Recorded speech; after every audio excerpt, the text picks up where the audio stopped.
Guys, আমি এখন আছি চাকদায় জমিদার বাড়ি। এই রায়বাড়িটা 300 বছর আগের পুরনো। এটা ইংরেজ আমলে বানানো হয়েছিল, ইস্ট ইন্ডিয়া কোম্পানি যখন ছিল। গোপালভাঁড়ের কৃষ্ণচন্দ্র যখন রাজত্ব করত সেই সময় এই জমিদার বাড়িটা বানানো হয়। পুকুরটা দেখতে পাচ্ছেন, এটা হলো জমিদার বাড়ির পুকুর। আগেরকার দিনে জল খাওয়ার জন্য এই পুকুরই ব্যবহার করা হতো এবং চান করার জন্য পুকুর ব্যবহার করা হতো।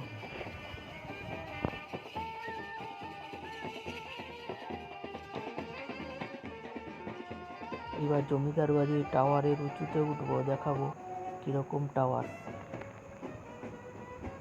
এখন আমরা জমিদার বাড়ির টাওয়ারের উপরে উঠবো এবং উপর থেকে দেখবো কিরকম পুরো জায়গাটা দেখা যায়। এই টাওয়ারগুলো বানানোর অনেক কারণ ছিল।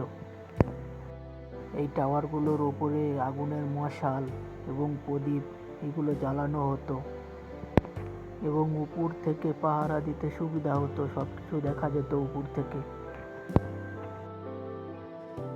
কোনো বিচিত্র অনুষ্ঠান এটার উপর থেকে তখনকার দিনে করা হতো এবং বাউল গান এখান থেকে হতো যাতে সব মানুষ দেখতে পারে। সেকালের মেয়ে ছেলেরা সন্ধ্যার সময় এখানে প্রদীপ জ্বালিয়ে রাখতো।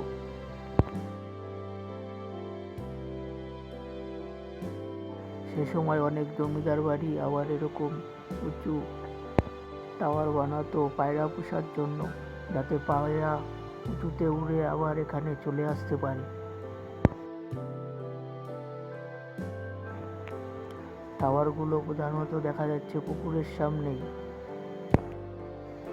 এই যে জমিদার বাড়ি পুরো ভালোভাবে দেখা যাচ্ছে এখান থেকে। গাইস, এবার আমি উপর থেকে সিঁড়ি দিয়ে নিচের দিকে নামতাছি এবং দেখা যাচ্ছে সিঁড়ি খুব ভাঙ্গা, অনেক আগের সিঁড়ি, 300 বছর আগে সিঁড়ি, আর সিঁড়ি নেই এখন। এবার এই টাওয়ার থেকে বেরিয়ে জমিদার বাড়ি ঘরের দিকে যাব। এবার দেখি ভিতরে কোনো মানুষজন থাকে না, শুধু জঙ্গল আর জঙ্গল হয়ে গেছে। ভাবলেই অবাক লাগে এইখানে কত মানুষের কত স্বপ্ন ছিল, কত পরিবার এখানে থাকতো। 1950 সালে জমিদার প্রথা তুলে দেওয়া হয়। জমিদারদের ইনকাম আসতো খাজনা থেকে। খাজনা নেওয়া বন্ধ হয়ে যায়, ফলে জমিদারদের বাড়ি দেখাশোনা করা অসম্ভব হয়ে যাবে। তারপরে তারা যে যার মতো কলকাতার দিকে চলে যায় এখান থেকে ছেড়ে।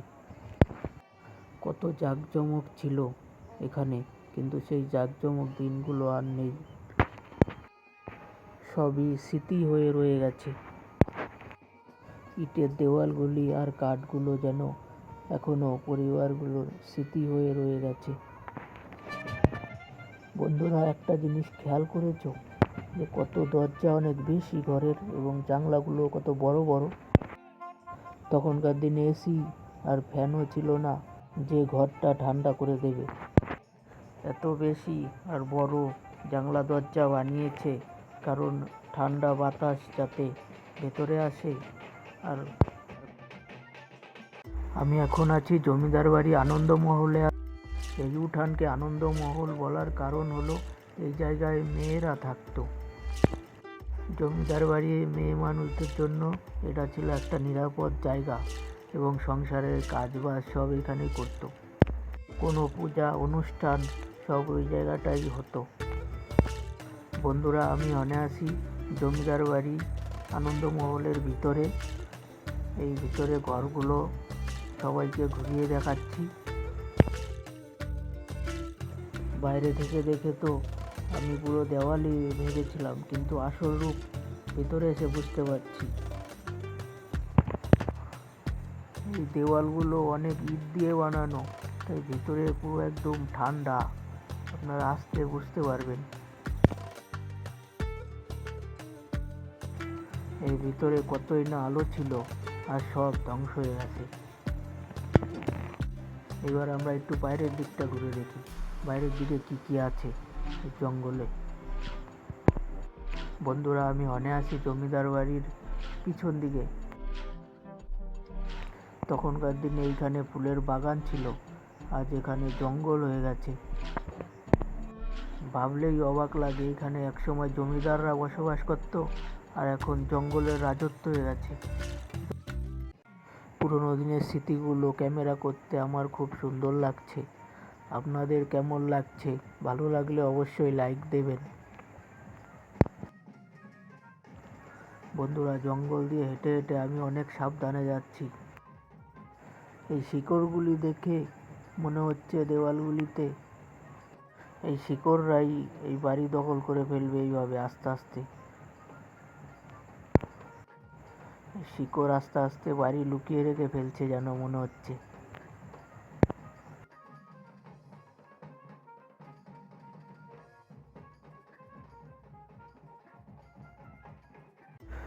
বন্ধুরা, আমি এখন আছি জমিদার বাড়ির ছাদের ওপরে। এখান থেকে পুরো চারপাশ খুব সুন্দর দেখা যাচ্ছে। এক সময় হয়তো জমিদার বাড়ির মানুষেরা ছাদের ওপর থেকে সবকিছু দেখত। এখন এখানে শুধু সবুজ গাছপালা দেখা যাচ্ছে। চলুন ছাদের ওপর থেকে আশেপাশের পরিবেশটা একটু ঘুরিয়ে দেখাই। বন্ধুরা, ছাদের ওপর দাঁড়িয়ে সুন্দর হাওয়া খাচ্ছি এবং চাকদা এই রায়বাড়ির এই পুরনো ইতিহাস আপনাদের সাথে ভাগ করে সত্যিই আমার খুব আনন্দ লাগছে। ছাদের ওপর দাঁড়িয়ে আনন্দমহলটা খুব পরিষ্কারভাবে দেখা যাচ্ছে।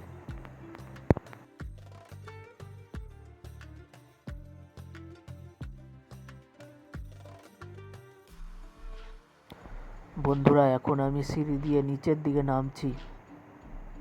খুব সাবধানে নামতে হচ্ছে, কারণ অনেক পুরনো।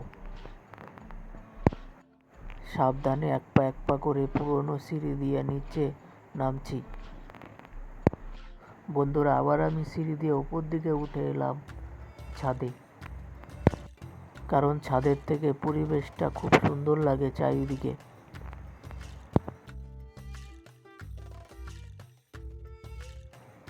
সন্ধ্যার সময় প্রদীপ জ্বালাতো ওই টাওয়ারটার উপর।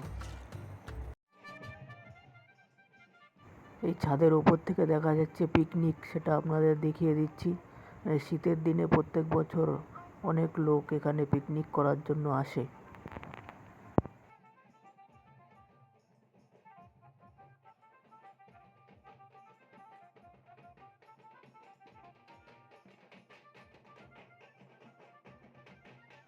ছাদের অবস্থা দেখুন ভেঙে কি হাল হয়েছে।